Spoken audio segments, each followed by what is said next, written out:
Hi, ready for a yoga challenge? We've got a good one for you today. But don't worry about not being able to do the posture. There'll be options to suit all abilities. And enjoy it. Yoga doesn't have to be serious, especially when you're trying to balance on your arms. So keep it fun, keep it light, and stay positive. Starting in a standing position with your feet as wide as the mat, toes pointing outwards. Lift your arms overhead on an inhale. As you exhale, bring your hands into prayer position in front of your chest and continue to move down into a squat. Let's just open the hips a little more because we're going to be working on a posture that requires quite a lot of flexibility in this area. So as you inhale, stand up and shoot your fingertips up to the sky. And exhale to a squat, hands in front of your chest. One more time. Inhale up and exhale down. If you feel okay in frog pose, I want you to stay there a while I show you crow pose, which you're going to be doing next.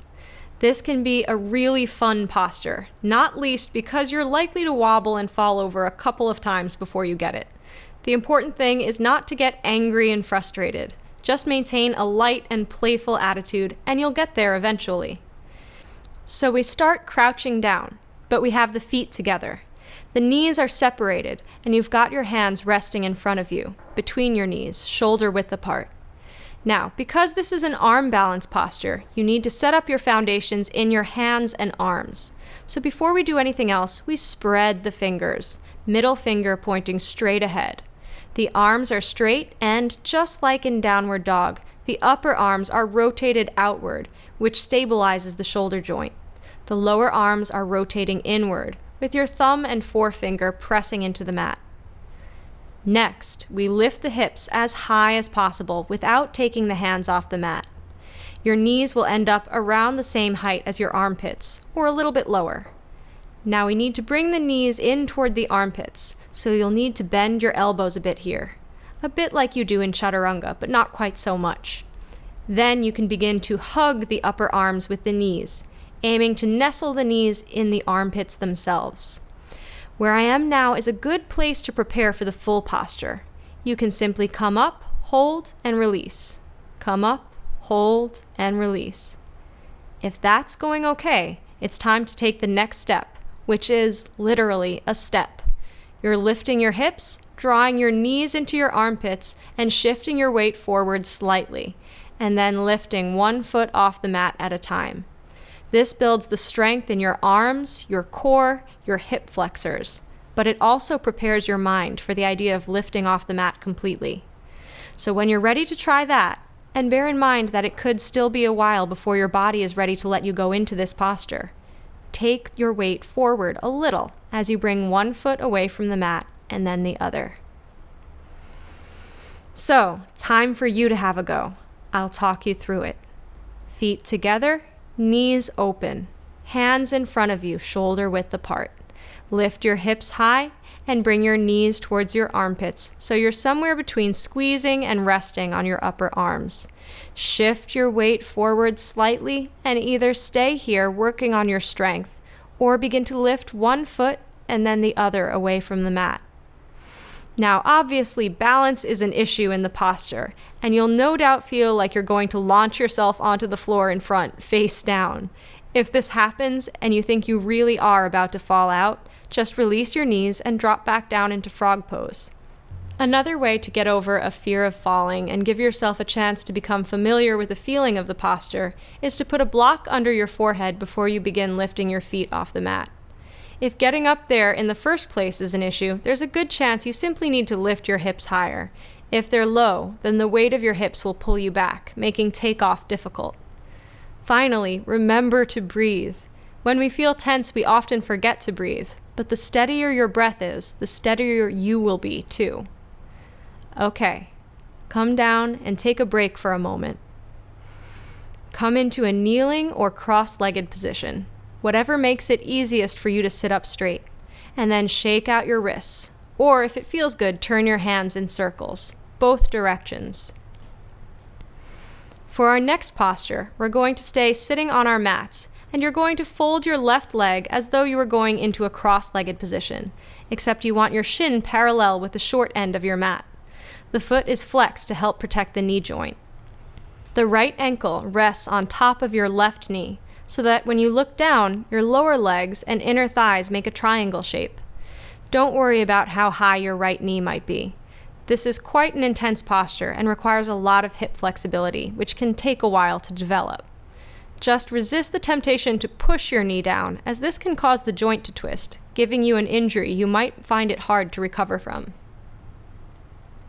Before we go further, put your hands either side of your hips and lift yourself up slightly, so you can take your sit bones back and lengthen through the spine.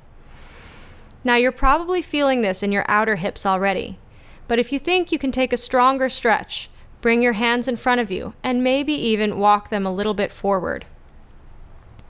If the opposite is the case and this pose feels like too much for you, then sit up with your legs straight out in front, bend your right knee and rest your foot just above your left knee. With your hands just behind you, lean back a little and bring your left knee up, drawing your right leg towards you in the process. Your left heel can go as close to your sit bones as is comfortable for you. Of course, whatever we do on one side, we have to do on the other. So, this time, for the full posture, bend your right knee and lay the shin down, parallel with the short edge of your mat. Remember to keep the foot flexed. The left ankle rests on top of your right knee to create a triangle shape between your thighs. Before going any further, put your hands either side of you and lift yourself up slightly so you can take your sit bones back and lengthen through the spine. If you're feeling this in your outer hips, and you should be, use your exhales to help you relax those areas of your body. If you're finding it easy, you can make it harder by bringing your hands in front of you and gradually easing forward over your legs. Alternatively, if it's too much, you can make it easier for yourself by stretching your legs out in front, placing your left foot just above your right knee, and then drawing your right knee towards you to bring the left shin up. Okay, slowly come out of the posture and, if you need to, straighten out your legs and roll them side to side to release any tension or unevenness in the hips. And then roll down onto your back, ready for a low bridge pose. To set up, bring your feet towards your hips, toes pointing forward, not out to the sides. Your arms are by your sides with the palms turned up. And make sure you're resting on the center of the back of your head so that your neck feels long and free of tension. Now lift your hips away from the mat. See if you can work a little harder in this posture by moving your knees forward whilst bringing your chest towards your chin. But make sure you can still breathe. Your throat should not feel closed. Still feeling good? Then lift your hips higher still. You can change the position of your arms too. Just clasp your hands beneath your back and roll your shoulders under slightly so your chest lifts a little bit higher. Your knees might want to move out to the sides, but don't let them. Keep your knees parallel. Take another inhale here, and then with the exhale, release your hands if they were clasped and lower yourself back down to the mat, vertebrae by vertebrae. Once you're settled back on the mat, take your feet a little wider apart and do a windshield wiper movement with your knees, so that as you move your knees to one side, one falls in and the other falls out, and vice versa. This is just to help release the lower back. Now you can either take that last move again, coming up into a low bridge pose, or you can start working towards full wheel. For this, we set up in the same way, pushing down through the feet and lifting the hips. But instead of leaving your arms by your sides or beneath your body, you're taking your arms overhead and putting your hands beneath your shoulders, with your fingers pointing down towards your body. Draw your elbows in and then push into your hands so you lift or roll onto the top of your head. This is as far as we're going at the moment. As the back bend deepens, your knees will want to move out to the sides, but keep them drawn in so your thighs are parallel.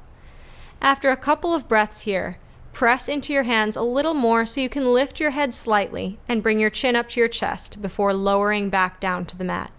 And once again, take your knees from side to side like windshield wipers.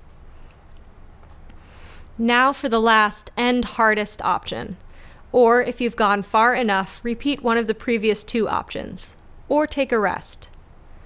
Otherwise, set up in the same way as before, rooting down through your feet as you lift your hips and pressing into your hands, which should be beneath your shoulders, so you can come onto the top of your head again. Gather your energy, and when you're ready, press into your hands and try to straighten your arms so you can push up into full wheel. This is pretty intense, and you might find that your breath is restricted, so try to find some ease in the pose, or come down for a breather, and then lift up again when you're ready. One more breath in here, and then as you exhale, begin to lower yourself as you bring your chin up towards your chest and release fully back onto the mat. We can come into our next posture, a reclining butterfly pose, direct from here. Just bring your feet together and let your knees fall out to the sides. Put your arms wherever you want, and stay here long enough to let your heart rate and your breath settle. Some people find this to be a really comfortable posture. If that's the case, you can stay here instead of corpse pose. If you prefer to finish in corpse, bring your knees back up to center, hug them into your chest, and then stretch your legs out along the mat. And relax, happy in the knowledge that you've just completed another yoga session, and a tough one at that. See you next time so we can keep building on the foundations you've already laid and help you reach your full physical potential.